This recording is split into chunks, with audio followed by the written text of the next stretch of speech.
ওনাকে দিয়ে আল্লাহ তাআলা শ্রেষ্ঠতম যেই মুজিজা প্রকাশ করতে চাচ্ছিলেন দুনিয়াবাসীর সামনে কিয়ামত পর্যন্ত, এটার জন্য এটা দরকার। এটার জন্য এটা কি দরকার? আপনি আমার জন্য লেখা শিখা দরকার, আপনি আমার জন্য সাইয়া সাইয়া ফরা শিখলে বালা, কিন্তু নবী মুহাম্মদের জন্য এটা না থাকা দরকার, না থাকলে বালা। কেন ভালো? কারণ আগামী 40 বছর পরে উনি এই বাচ্চা, এই মুহাম্মদ সাল্লাল্লাহু আলাইহি সাল্লাম আগামী 40 বছর পরে গোটা পৃথিবীবাসীর কাছে সরাসরি আল্লাহর কালাম শোনাবে, আল্লাহর দ্বীন শোনাবে, আল্লাহর শরীয়ত শোনাবে। তখন যেন পৃথিবীর কোনো মানুষ বলতে না পারে এগুলো উনি কারো কাছ থেকে শিক্ষা নিছে, অথবা কোনো বই থেকে পড়ে নিছে, অথবা কোনো কান থেকে লেখা নিজে নিজে বানাইছে। আল্লাহ তাআলা বলে 40 বছর হে মক্কাবাসী, একদিন না, 2 দিন না, 40 বছরে কোনো দিন এই মুহাম্মদ বন্ধু আমার তোমাদের সামনে বড় হইছে, তোমাদের সামনে দিন কাটাইছে, তোমাদের সামনে রাত কাটাইছে, কোনো দিন তিনি একটা অক্ষর লেখা শিখে নাই, কোনো দিন একটা অক্ষর তিনি পড়তে পারে না।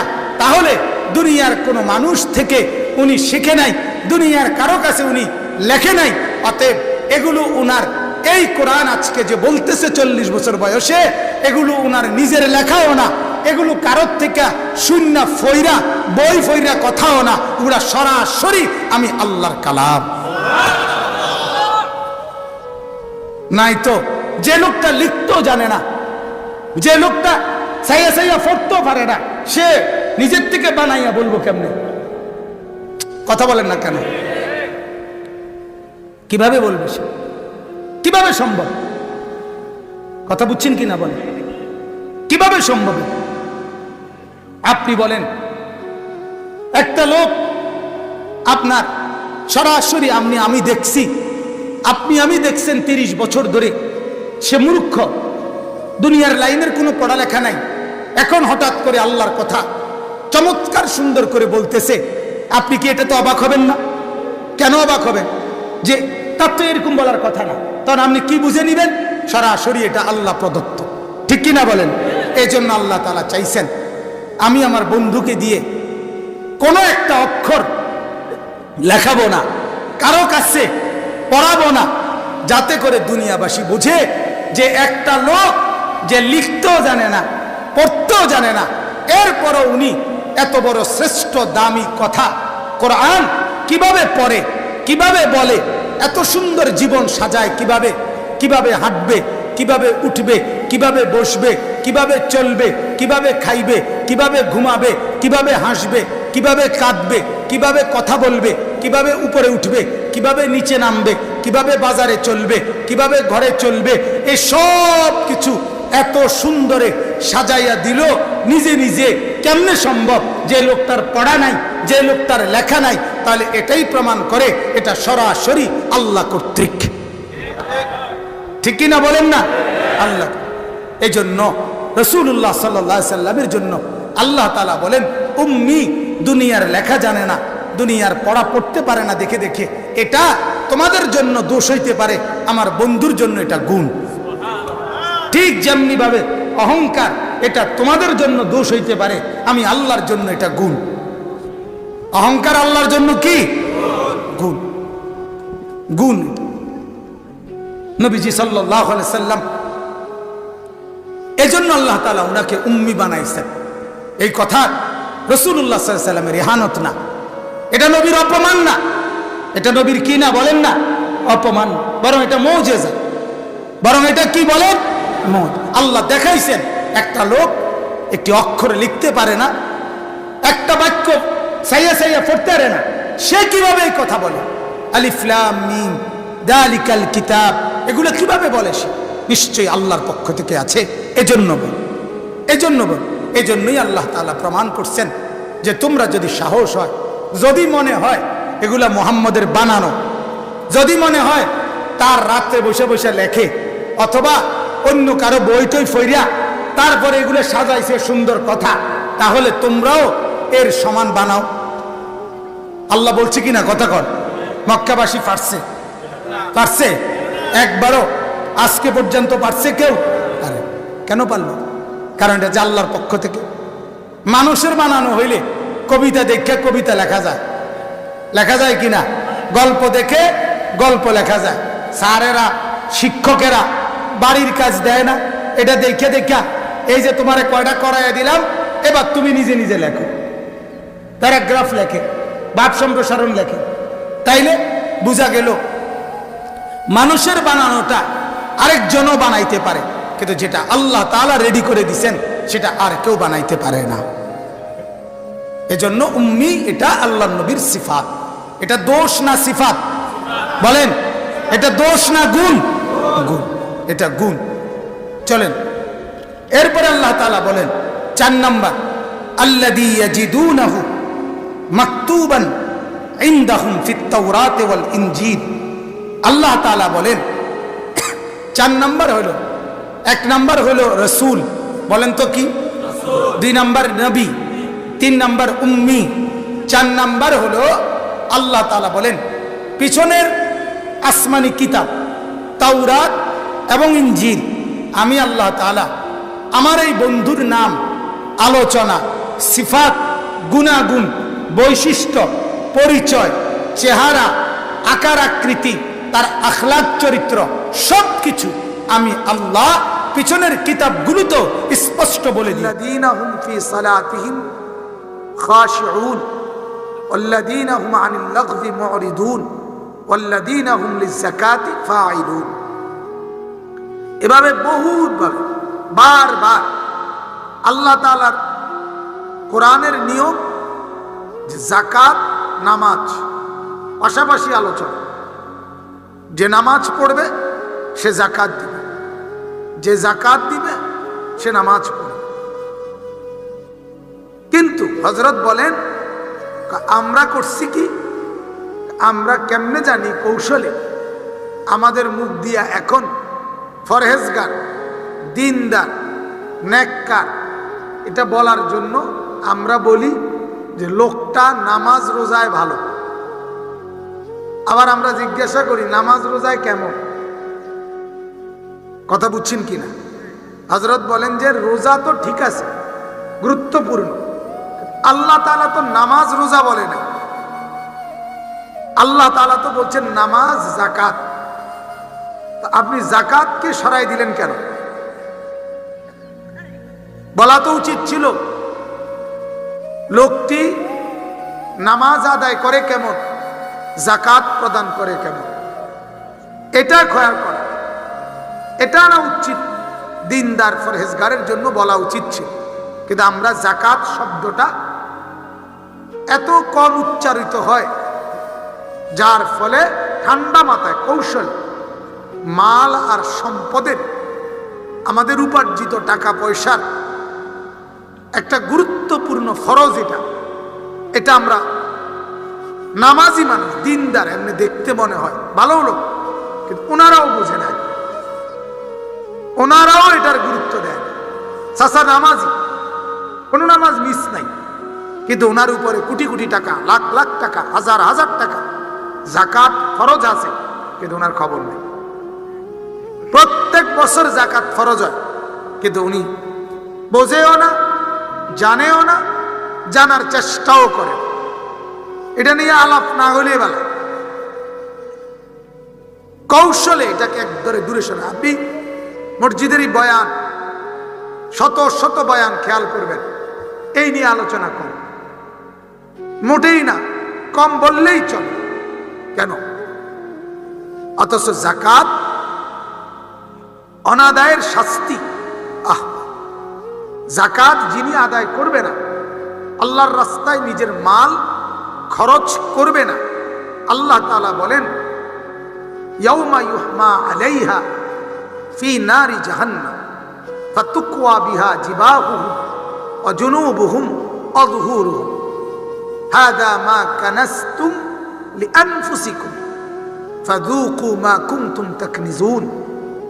আল্লাহ তাআলা বলেন যে ব্যক্তি মাল ব্যয় করবে না, যাকাত দিবে না, আমি আল্লাহ কিয়ামতের দিন তার সমস্ত সম্পদকে আগুনের মধ্যে, জাহান্নামের আগুনে, ফি নারি জাহান্নাম, জাহান্নামের আগুনে কুণ্ডুলি পাকাইয়া, আটার কাই, ময়দার কাই মতো বানাইয়া আগুনে পোড়াইয়া, এরপরে ওই আগুনের মন্ড, আগুনের সেই কায়ের মতো স্বর্ণরৌপ্যের এগুলো দিয়ে ওই নাফরমানকে হাসরের মাঠে তার চেহারায়, কোমরে এবং পিঠে দাগ লাগাইতে থাকে।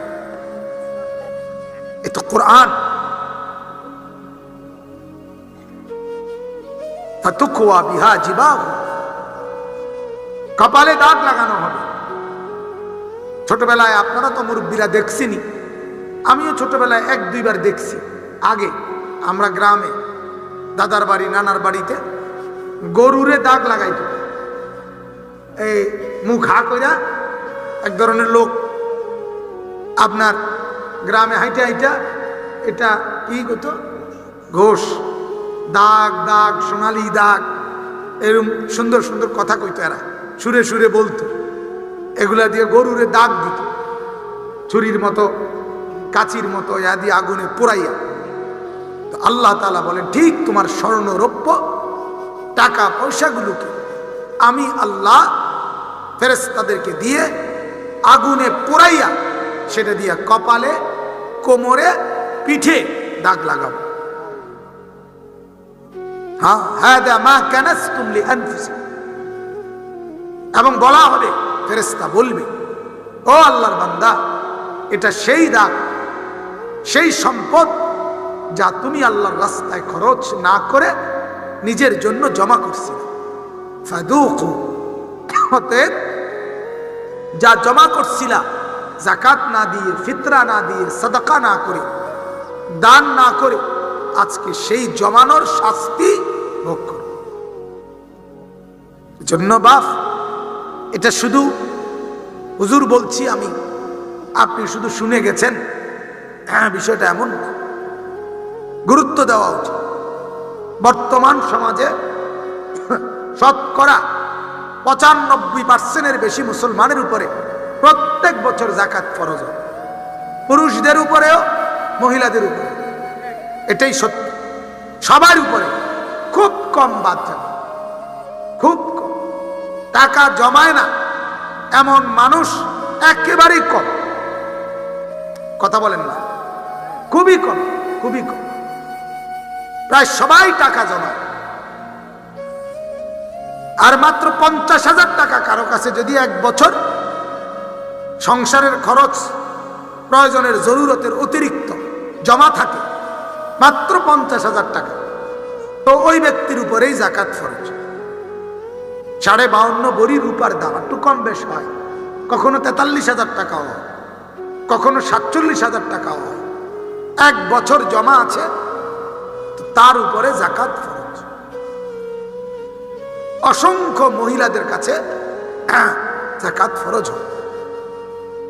বুখারীর হাদিস আছে, আল্লাহর নবী সাল্লাল্লাহু আলাইহি ওয়াসাল্লাম বলেন, যে ব্যক্তি যাকাত দেয় নাই, তো ওই ধন সম্পদ কিয়ামতের দিন বিষধর, একেবারে সাংঘাতিক বিষওয়ালা সাপ, যে সাপ বিষের কারণে নবীজি বলছে মাথার চুল সাপের টাক হয়ে গেছে, অর্থাৎ চুল উঠা, টাক মাথা বিশিষ্ট বিষধর সাপ একেবারে পায়ের নখ থেকে সারা শরীর পেঁচাইয়া দুই গালের কাছে আইসা ঠোকরাইতে থাকবে হাসরের মাঠে। বুখারীর হাদিস, রাসূলুল্লাহ বলছে। আর বলবে, ওই সাপ বলবে, আনা মালুকা আনা কানজুকা, নাফরমান, আমি তোর মাল, আমি তোর জমানো সম্পদ। মোগলাই পরোটা খাওয়াইতে শরীরে বাজে নাই, মহল্লার আলতু ফালতু বিড়ি খাওয়াইন না, বন খাওয়াইন না, গাঁজা খাওয়াইন না, ফেন্সি খাওয়াইন না, নর্তকী দেখুন না, নাচ গান দেখুন না, বেড়ই, তাদেরকে টাকা খরচ করতে 100 টাকা নাস্তা, 150 টাকা নাস্তা, তাগরে মোগলাই পরোটা, তারারে নাস্তা পানি, চা বিস্কুট, বন, পেঁয়াজু আলু সব জোর করে বেড়া কয় আমি আল্লাহ দোয়াই ভাই ভাত খাই আইছি, হেইতে কয় না ভাত খাইছ তুই খাবি না, আমার তো 14 গোষ্ঠী খাইবে। ভাতের উরুফে যাইতে হইল আপনার বুট খাওয়ায় কিনা বলেন না? তাইলে এই ফালতু মানুষের জন্য আপনি টাকা খরচ করতে পারলেন আর যাকাত দিলেন না, সেটাকে ভারী মনে করলেন। অথচ খুজ মিন আমওয়ালিহিম সাদাকা, আল্লাহ কোরআনে বলছেন নবী আপনি ইমানদারদের মাল থেকে যাকাত দান। তুতাহিরুহুম বিহা তুতাহিরুহুম ওয়া তুযাক্কিহিম বিহা, আমি আল্লাহ তাআলা যাকাত দিলে আপনার উম্মত আমার ইমানদার বান্দার সম্পদ পবিত্র করে দেব, তার দিল বিশুদ্ধ করে দেব। দুইটা কথা বলছি, যে যাকাত দিবে তার মালও পবিত্র হবে, তার দিলও পবিত্র। তুতাহিরুহুম মানে মাল পবিত্র, তুযাক্কিহিম মানে হলো দিল পবিত্র, দিল সাফ করে দেব। আল্লাহ বলেন আমি দেব, আমি নিজে। মোবাইল টিপবেন না, ভিতরে বসে কেউ মোবাইল টিপবেন না, সাবধান। কোন যুবক মোবাইল টিপবা না, গাফেল না বসলেই ভালো। গাফেল বাইরে ঘুরলে ভালো। দয়া করে কোনো গাফেল না শুনলেই ভালো। যথাযথ আগ্রহ, মনোযোগ, আন্তরিকতা ছাড়া আল্লাহর কথা কশ্চিন কালেও আসর করে না। আর আগ্রহ ভরে শুনলে কোরআন কাফেরের দিলেও তোলপাড় করে, তোলপাড় করে।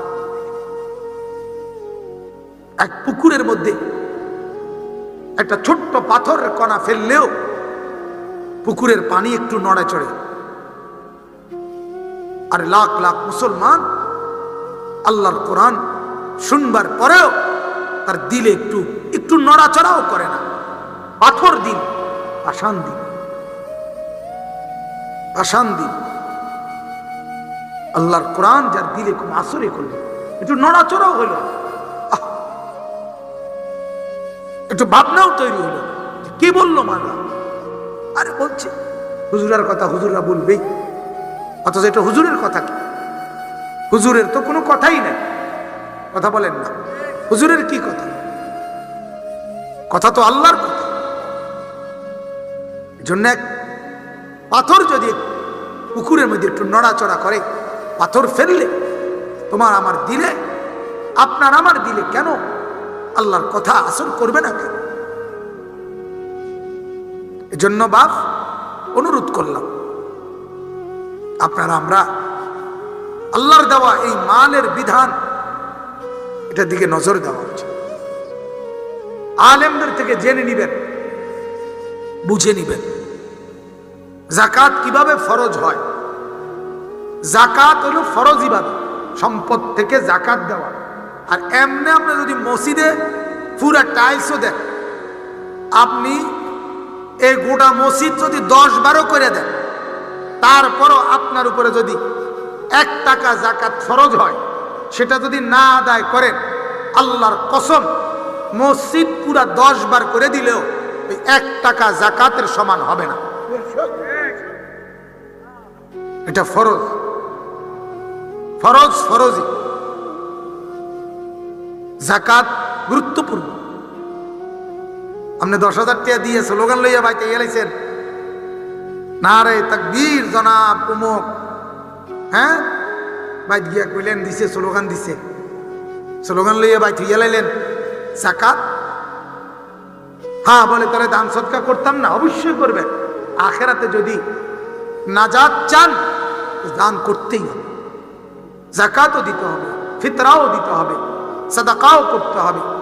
আল্লাহ তাআলা বলছে ওয়াতাল মাল আলা হুব্বিহি যাবিল কুরবা ওয়াল ইয়াতামা ওয়াল মাসাকিন ওয়া বিনিস সাবিল ওয়াস সাইলিন ওয়া ফির রিকাব। আমার ভালোবাসায় মাল ব্যয় করো, আত্মীয় স্বজনকে, ইয়াতীমকে, মিসকিনকে, পথের মুসাফিরকে, ভিক্ষুককে এবং যে গোলাম নিজেকে মুক্ত করতে চায় তাকে। আল্লাহ তাআলা বলেন আলা হুব্বিহি আমার ভালোবাসাই দিও, মানে মাল দেওয়াকে কঠিন মনে করি। আল্লাহ বলেন আমার ভালোবাসাই দিব, আমি দিছি, আমার মাল দিবা, আমি আবার ফেরত দেব। আগের বার আমি দিছি, সামনের বার আমিই দেব। কথা বলেন না, আগের বারে কে দিছে, এখন বারে কে দিবে? আল্লাহ দিবে। ওয়ুরবিস সাদাকাত, আল্লাহ তাআলা বলেন দান সাদাকা আমি বাড়িয়ে দিই, বাড়িয়ে দিই। এজন্য আবার কালেকশন করব, এই জন্য প্রস্তুতি নিচ্ছি, এটা না, আবার এটা ভাববেন না। যাত্রাপুর বাজার জামে মসজিদ কর্তৃক আয়োজিত আজকের এই মুতাবাররাক তাফসীরুল কোরআন মাহফিলে আল্লাহ তাআলা আমাদেরকে আসবার, বসবার, জমা হওয়ার তৌফিক দান করেছেন, আলহামদুলিল্লাহ। মুআজ্জাজ মুহতারাম হাজিরিন, আল্লাহ তাআলার শুকর, আল্লাহ তাআলা আমাদেরকে এতক্ষণ পর্যন্ত আল্লাহর কথা শুনবার তৌফিক দিয়েছেন, আলহামদুলিল্লাহ।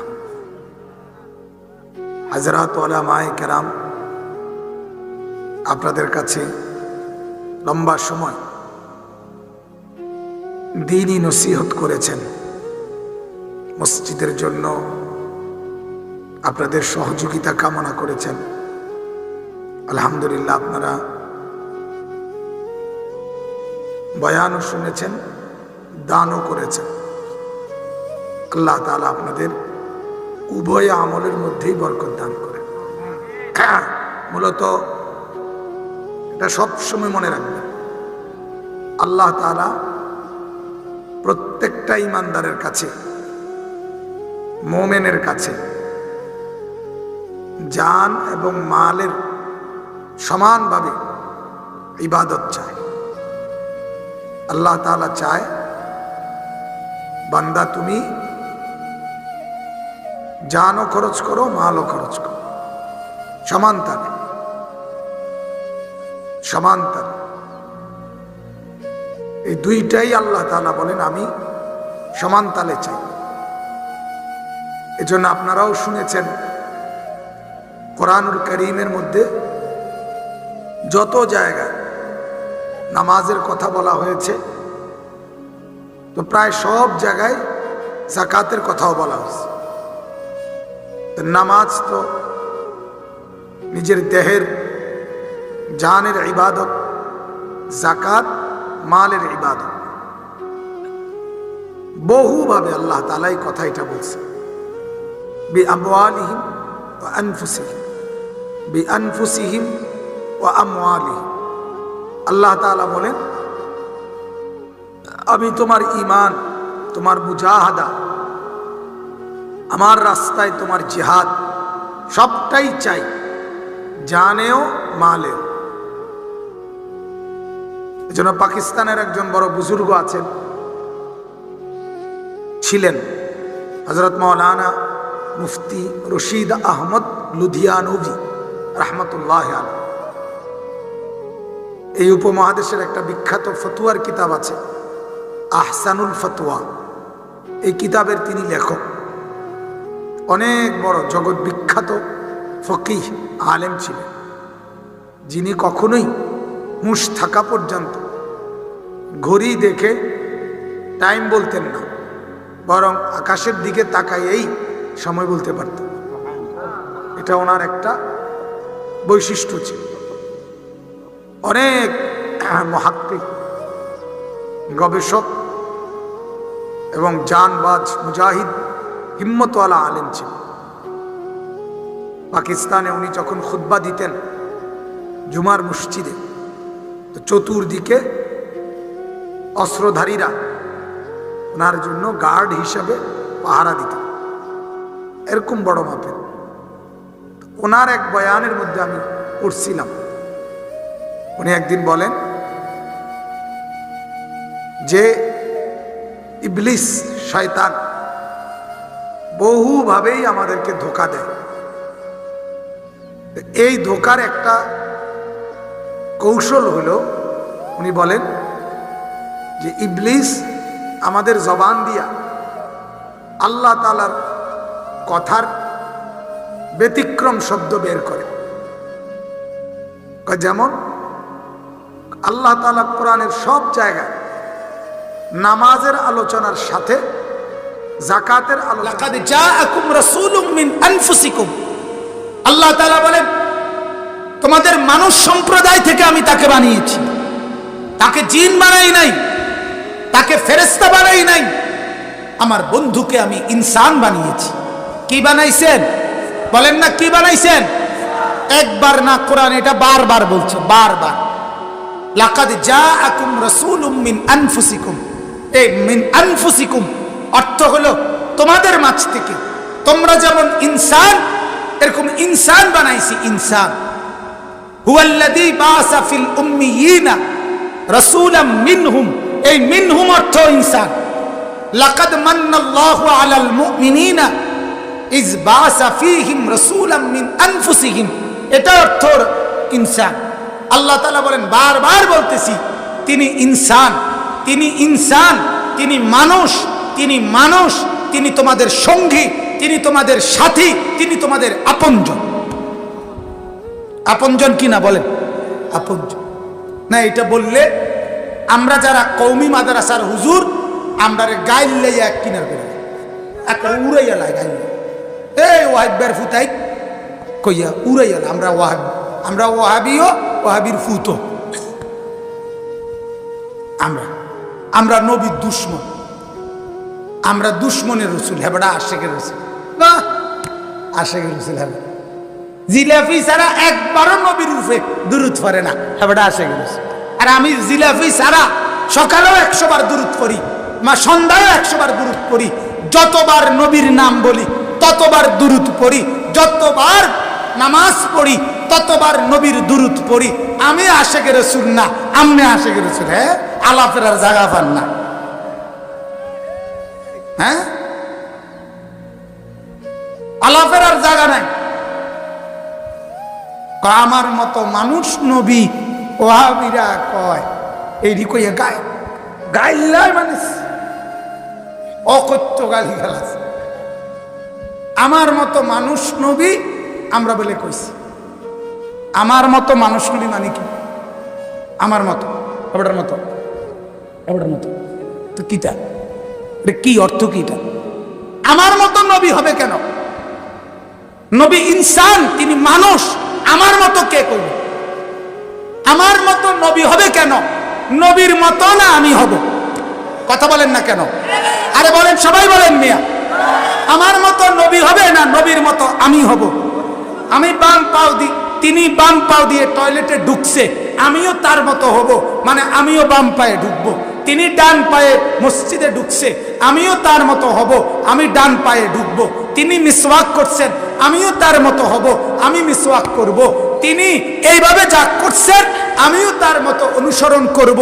এটা না, আমার মতো নবী হবে কেন? নবীর মতো না আমি হব?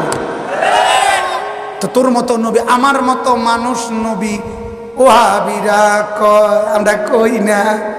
তুই কস ওয়াহাবি হইলে তুই, ওয়াহাবির ফুত হইলে তুই, ওয়াহাবির নাতি হইলে তুই। আমরা আমরা আমরা আমরা জীবনও বলি না, এত ফাজিলি কথা আমরা কই না,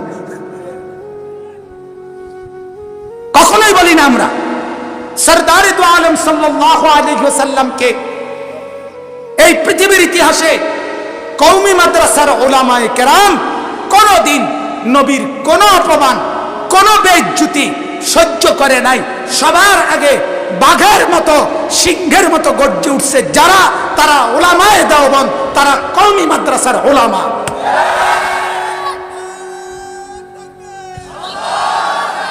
এটাই সত্য, এটাই বাস্তব, এটাই সত্য, এটাই ইতিহাস। এই আসমান বহুবার দেখছে, এই জমিন বহুবার এই ঘটনা দেখছে, এই চাঁদ, এই সূর্য, এই পৃথিবীর ইতিহাস বহুবার দেখছে। জান দিয়েছে কারা? কলিজার খুন ঝরিয়েছে কারা? পৃথিবী জানে এটা। কাজ জোরে গেল লাইল ঢিললেই তো না, কথা বোঝেন নাই? আল্লাহ তাআলা আমাদেরকে বুঝ দান করেন। তাহলে নবী সাল্লাল্লাহু আলাইহি ওয়াসাল্লাম, আল্লাহ তাআলা বলেন, মা যাল্লা সাহিবুকুম ওয়া মা গাওয়া, আমার বন্ধু মুহাম্মদ তোমাদের সাথী, তোমাদের সাথী, মায়া করে বলছেন তোমাদের সাথী, তোমগই তো লোক আমার কাছে ছিল, সেই আদম থেকে আরো আগে বানাইয়া রাখছিলাম আমার চোখে, আমার নজরে, কিন্তু সব নবী বলতে বলতে বলতে বলতে দিছি না কেউ রে, শেষ পর্যন্ত তোমগরে ভাল লাগছে, তোমগরে দিয়া রাখছি, যা নে আমার বন্ধুরে নে, বন্ধু আমার দিয়া দিলাম, লাকাদ মান্নাল্লাহু আলাল মুমিনিন, দিয়ে দিলাম, যা তোদেরকে দিলাম, সুবহানাল্লাহ।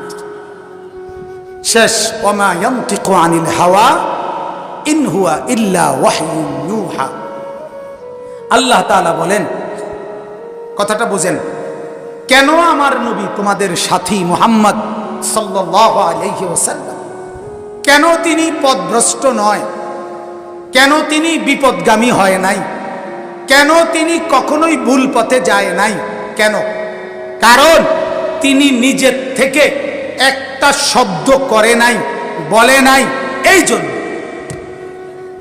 কথা বোঝেন নাই?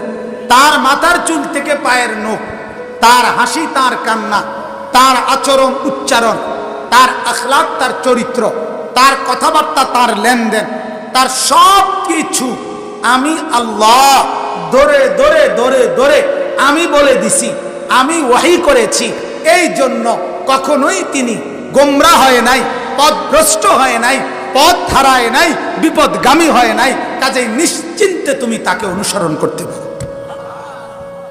ওমা ইয়ানতিকু আনিল হাওয়া, আমার বন্ধু জবান খোলে না, ঠোঁট মেলে না, জিহ্বা খোলে না, আনিল হাওয়া, নিজের মনের চাহিদা মতে মনে যা চাই তা বলে না, ইন হুয়া ইল্লা ওয়াহয়ুন ইউহা। আল্লাহ বলেন, আমার বন্ধু কোরআন নামে, আমার বন্ধু দ্বীনের নামে যা কিছু বলেছেন তা আর কিছু নয়, ইন হুয়া, এটা আর কিছু নয়, ইল্লা ওয়াহয়ুন ইউহা, এটা শুধুই কেবল আমি আল্লাহর ওয়াহি, যা তার উপরে নাজিল করা হয়েছে। বন্ধু আমার বাম পায়ে কেন টয়লেটে ঢুকলো আমি বলেছি, ডান পায়ে আমার বন্ধু মসজিদে কেন ঢুকলো আমি বলেছি, ডান দিকে কাত হয়ে কেন ঘুমালো আমি বলেছি, দস্তরখান বিছিয়ে সমান জায়গায় কেন খাবার খেলো আমি বলেছি, জীবনভর মেসওয়াক কেন করলো আমি বলেছি, আমি বলেছি।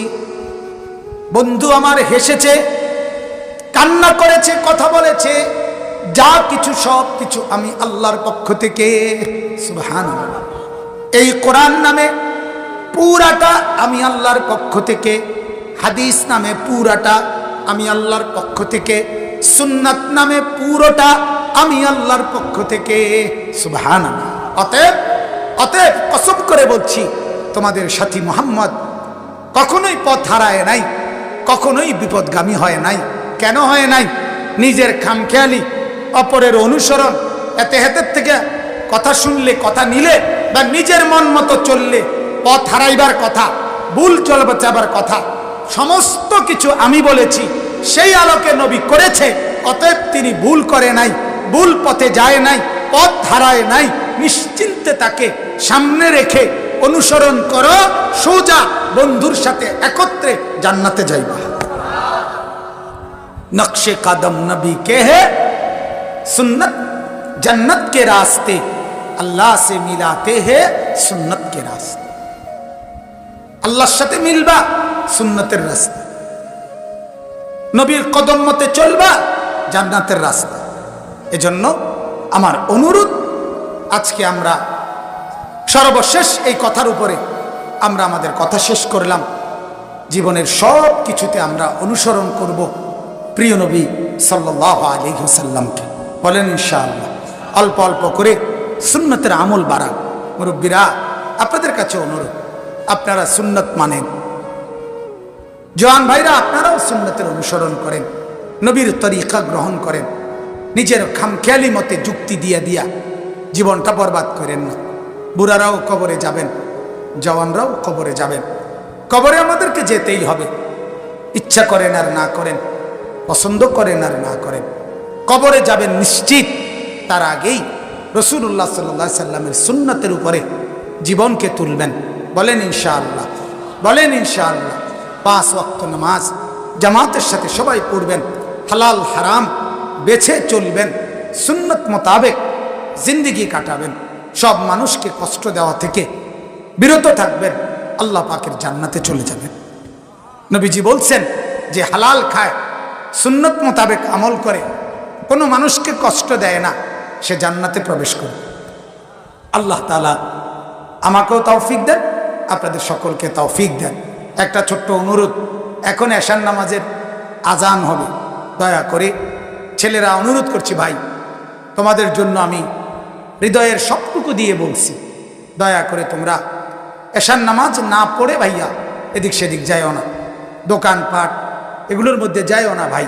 অজুর যাদের দরকার অজু করে আসো, ইনশাআল্লাহ সবাই মিলে এশার নামাজ আদায় করে আবার যথারীতি বয়ান হবে ইনশাআল্লাহ। আল্লাহ তাআলা আজকের এই মজমাকে কবুল করেন, এই আশরাফুল উলুম ইসলামিয়া হাফিজিয়া মাদ্রাসাকে আল্লাহ তাআলা ভরপুর বরকত দান করেন, কবুল করেন। সুবহানাল্লাহি ওয়া বিহামদিহি সুবহানাকাল্লাহ। সেই দুশ্মন আজও বিরোধিতা করছে, এই ইহুদিরা আজও মুসলমানদের বিরুদ্ধে। গোটা পৃথিবীতে মুসলমানের সবচেয়ে বড় দুশ্মন ইহুদি, ইসরায়েল। এই যে আজকে এখনো প্রতিদিন প্রতিনিয়ত পৃথিবীতে সবচেয়ে রানিং, সবসময় সর্বদাই মুসলমানের উপরে জুলুম অত্যাচার করে যেই গ্রুপ, তারা হলো ইসরায়েলের ইহুদি। মুসলমানদেরকে মারে, শহীদ করে, নির্যাতন করে। তাইলে আমার প্রিয় ভাই হাফেজ মাওলানা আবু হানিফ ভাই, তার ছোট ভাই হাফেজ মাওলানা সাইফুল সহ মহল্লার আরো যারা বাবা ভাই আছেন, আপনাদেরকে আমি হিম্মত দিতে চাই, আপনাদেরকে আমি উৎসাহ দিতে চাই, আপনাদেরকে আমি আল্লাহর জন্য কথা বলতে চাই।